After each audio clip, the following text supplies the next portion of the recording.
il presidente della regione Luca Zaia. Presidente, buongiorno. Buongiorno a tutti. Bella giornata a Cortina, sa, una meraviglia, bellissima. Immagino, le montagne si vedono belle nitide dalla pianura, quindi immagino che ci sia sole in montagna. Allora, volevo parlare tante cose oggi con lei. Per esempio, leggo l'elettrodotto in Val Belluna. È vero che c'è il no della regione per controterna per l'esproprio? Ma guardi, noi la partita dell'elettrodotto e degli elettrodotti in generale, io sono sempre convinto che debba essere negoziata con le comunità locali. Sì. Per cui se i comuni sono disponibili si fa un ragionamento, altrimenti no. Fermo restando che resta sempre un tema in generale sugli elettrodotti, che non capisco per quale motivo, e premetto che non sono un tecnico, in Austria e in altre parti delle Alpi si interrano, da noi bisogna sempre fare questi maledetti tralicci.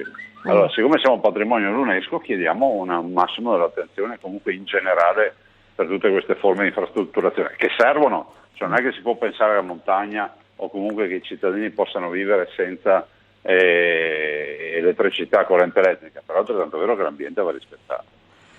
Allora, parliamo anche di furti, perché ultimamente siamo anche qui nel Bellunese, i ladri si danno anche un gran da fare, però qualcuno dice che i furti sono in netto calo nonostante l'allarmismo delle ultime settimane. Sono dei dati che sono stati forniti ieri in prefettura ai sindaci. C'era una riunione, ma francamente, insomma, 12 furti in 2 giorni non è che siano proprio pochi. Ma guarda, c'è questa farsa dei dati che sono in calo, è una farsa che io sento che nasce nella notte dei tempi. La verità è che spesso il cittadino non va a denunciare, perché poi il dato è un dato statistico fatto e basato sulle denunce e non sulla lettura del pensiero. Sì. Noi cittadini a volte abbiamo questo problema. Dall'altro, insomma, sfido chiunque a dire che i furti e comunque tutta quella parte di criminalità che qualcuno maldestramente definisce microcriminalità sia diminuita. A me non risulta proprio, basterebbe leggere le pagine dei giornali. Già, appunto, e poi insomma si spaventa anche la gente, no? La gente vuole anche essere, rassicurata, no? Uno dice no, ma i furti sono in calo, ma mi sono arrivati i ladri ieri notte in casa. La gente è esasperata dal davvero, fatto che davvero. Che abbiamo davanti questo fenomeno e sappiamo benissimo che sta gente poi non va in galera e non ci resta. Cioè non è che chi commette un furto viene ritenuto un delinquente grave, cioè addirittura c'è, capito, qualcuno che qualifica come microcriminalità, come ragazzate, robe del genere. Questi sono delinquenti, spesso lo sono in erba, poi diventeranno anche delinquenti importanti. Parlando di spaccio di droga, so che lei ha fatto i complimenti alle nostre forze dell'ordine, poi fa anche un invito, un appello ai genitori di vigilare sui ragazzi, perché sono a rischio, no? Sì, un appello in punta di piedi, non mi permetterei mai di squisire o andare a sindacare sul modello educativo che le famiglie del Veneto adottano per i propri figli, però è altrettanto vero che non si possono scaricare i problemi dell'educazione alla società, ai formatori. La famiglia è il nucleo fondante della formazione, dell'educazione del ragazzo. In generale voglio dire che le forze dell'ordine sono eccezionali, perché con delle leggi così sgangherate come quello che abbiamo noi non possono neanche più prendere per un braccio un delinquente che questo li denuncia per maltrattamenti.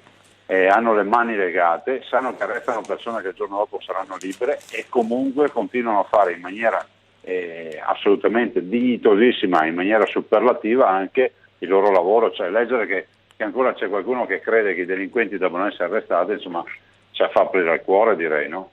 Sì. Senta, cosa ne pensa del nostro giudice di pace, nostro si fa per dire, insomma, beccato con soldi falsi, ha fatto molto clamore, le dirò, a Cortina il suo arresto, adesso alle arresti domiciliari, ma per dirle questa mattina i quotidiani, uno diceva che non ha parlato, un altro diceva che ha ammesso le sue colpe, allora magari cerchiamo di capire dov'è la verità. Ma guardi, non chiedetelo a me perché anch'io leggo i giornali, peraltro questo signore non lo conosco, sì. Saranno i magistrati e sarà la magistratura a chiarire tutta questa partita, non vi posso aggiungere altro, cioè non è mio stile andare a commentare fatti che non conosco. E invece conosce molto bene la sanità e tutto quello che ci sta piovendo addosso. Tagli su 208 prestazioni con i medici di base che in confusione totale. Allora lei fa una proposta al ministro, si rinuncia al decreto, si incarichino le regioni di gestire il tutto. Sì, mi chiedo, posso farle una domanda? È atipico, Sì, no? Che sì. l'intervistatrice venga Faccia. intervistata. Ma dove sono finiti tutti i premi Nobel che hanno rotto le palle, mi lasci passare l'espressione, alla regione per l'azienda zero, per le ULSS? Io mi indignerei per il fatto che 208 esami i cittadini bellunesi, piuttosto che trevigiani, veneziani, vicentini, insomma veneti, Sì. devono pagarsi se li vogliono fare. Questa a me sembra una tragedia. Non sto lì a discutere se c'è un direttore generale o due direttori generali in provincia di Belluno piuttosto che in provincia di Treviso o in altre province. Mi chiedo, ma dove sono finiti? 208 esami, aprono bene le orecchie quelli che ci ascoltano, 208 esami che fino a ieri si facevano senza pagare, pagando il ticket e robe normali, che oggi sono ritenuti esami da non fare rispetto ad alcuni parametri. E addirittura i medici puniti se li prescrivono ai loro pazienti. A questo punto andiamo davanti a un computer e il computer ci dirà cosa fare, che malattie abbiamo, che insomma dai, è la fine, no? Sì, e paghiamo davvero. questo conto perché una strage di regioni in Italia non è virtuosa, spreca, e il pasto in ospedale da me costa 6,5 euro, in giro per l'Italia costa 60-80 euro, e io, siccome quelli lì non li vogliono fargli abbassare il prezzo del pasto in ospedale, io devo dire ai veneti non curarsi più, ma dai, ridicoli. Sì, davvero. Poi anche preoccupante, perché sembrava un diktat proprio così, ma buttato giù a regole, no? Cioè Ma sembrava... guardi, che si debba risparmiare, io sono il primo a dirlo, sono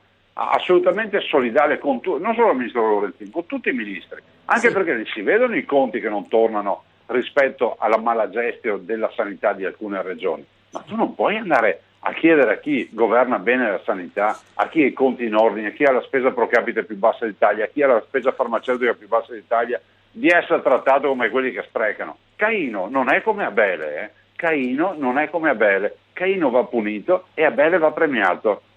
Senza parlare di tutti quegli assenteisti, ho letto su Facebook, di quell'ospedale del sud, 800 erano.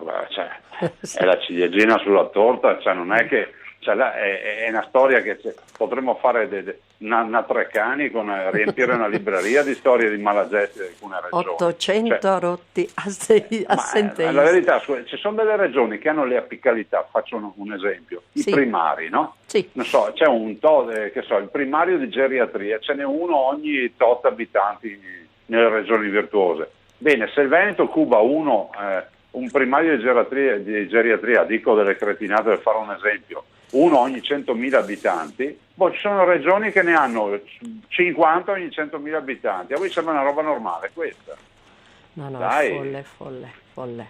No, questo il Veneto veramente... cura bene i suoi anziani, metti poi, sempre nell'esempio virtuale che faccio, il Veneto poi magari cura bene i suoi anziani, e chi ne ha 50 volte di più di primari, magari esporta anche gli ammalati perché non riesce a curarli. Dai, questo è ridicolo. Veramente una situazione così, insomma, che tra l'altro preoccupa, perché poi la gente si deve tener conto anche di quanti anni ha, le persone anziane che vanno, che non capiscono tutta questa burocrazia, magari si sentono negare. I cittadini vanno curati ed educati, bisogna far capire, a me è capitato di pazienti che vedono le loro schede, hanno 6 risonanze in un anno, ma se le fanno perché guardano troppo la TV e fanno il medico fai da te. Sì. Però questi sono casi isolati, la verità è che i cittadini sono persone per bene, ascoltano il loro medico, non è vero che i cittadini sono tutti degli esagitati che si fanno 5 analisi del sangue all'anno, ma presentateceli questi che fanno 5 analisi del sangue all'anno, ce ne sarà uno ogni milione che magari è ipocondriaco. I cittadini ascoltano il loro medico di base, il medico di base è l'unico che è titolato a decidere. Guardi, ti difendo io i medici di base che ci ho litigato veramente tanto, però penso che i medici di base siano un presidio fondamentale nella sanità del Veneto, almeno in quella del Veneto, poi in giro per l'Italia non so. Senta, la priorità, cambiamo argomento, la priorità assoluta è salvare la territorialità dell'azionariato alla guida della Popolare di Vicenza, altro tema. Gli imprenditori sono con lei per questa super banca? Ma sì, guarda, io non ho velleità di grande fratello, lo dico sempre, non credo ai politici che si occupano di tutto, no? Le holding di qua di là, noi dobbiamo occuparci di curare, di dare servizi ai cittadini. Mi è stato chiesto cosa penso di tutto quello che sta accadendo nelle banche, dico penso che il Veneto comunque deve avere una banca di riferimento, ma non è un fatto identitario, no? È un fatto proprio di necessità. Siamo 5 milioni di veneti, 600.000 imprese. A me sinceramente piacerebbe di più relazionarmi per le mie cose con una banca del territorio che parla la mia lingua, che conosce le nostre dinamiche, che conosce appunto la storia dei nostri territori, che a dover parlare con dei riferimenti che magari sono internazionali, che relegano tutto a un'analisi che farà un computer per capire se hai titolo ad avere credito oppure no. Insomma, guardi, una volta, non dico di tornare indietro come una volta che si chiamava il prezzo del paese per capire se uno era da finanziare o no, ma dal prezzo del paese alle isole Cayman ci sarà una via di mezzo dove uno può sentirsi anche un po' più tutelato, no? Certo. Allora, ci dicono 600 milioni bloccati per i comuni veneti, altro argomento che le piace molto, e i record meno debiti e meno dipendenti per abitante e la più bassa spesa corrente. Uno studio dell'ANCI. Siamo virtuosi, però. Sono sempre dalla parte dei comuni, dell'ANCI, penso che i sindaci non debbano e non hanno colore politico. Certo, questa è una partita che va affrontata, anche qui c'è la virtuosità dei veneti che si scontra con gli sprechi di altri comuni in giro per l'Italia. Do solo un dato, non c'è un comune in Veneto dei 579 comuni del Veneto che chiude il bilancio con neanche un centesimo di passivo. In giro per l'Italia ci sono regioni intere. In Regione Berlato ha chiesto pistole elettriche per gli agenti, parlando chiaramente di sicurezza, tornando ai ladri, ma la Regione dice non possiamo. Sinceramente, devo dire la verità, non conosco i termini di questa cosa. Se mi chiede se sono a favore del pistolero elettrico, le dico di sì, penso che le forze di polizia debbano essere messe nelle condizioni di essere operative. Da quel che mi risulta, la pistola elettrica non è una pistola, è una pistola che, come si può dire, immobilizza colui che è da arrestare, non dà postumi, non c'è la perdita della vita, non c'è ferimento o quant'altro. Se questo è il termine, non ci vedo nulla di scandaloso. Non è che possiamo andare via i nostri poliziotti con il galateo, sono già educati, non serve che insegniamo l'educazione ai ladri, i ladri vanno catturati. Senta, e allora mondiali, dai, una battuta sui mondiali di Cortina. Ma si va avanti, i mondiali ci giochiamo non solo la partita di Cortina, ma ci giochiamo la partita del comprensorio sciistico delle Dolomiti Venete. E penso che dobbiamo fare un bel investimento, penso anche che il governo ci deve essere a fianco su questa partita. Spero assolutamente, qua penso in maniera proprio trasversale, ho visto anche le dichiarazioni di un po' di tutte le forze politiche, soprattutto bellunesi. Penso che se facciamo squadra portiamo a casa uno dei bei mondiali e il rilancio delle nostre Dolomiti.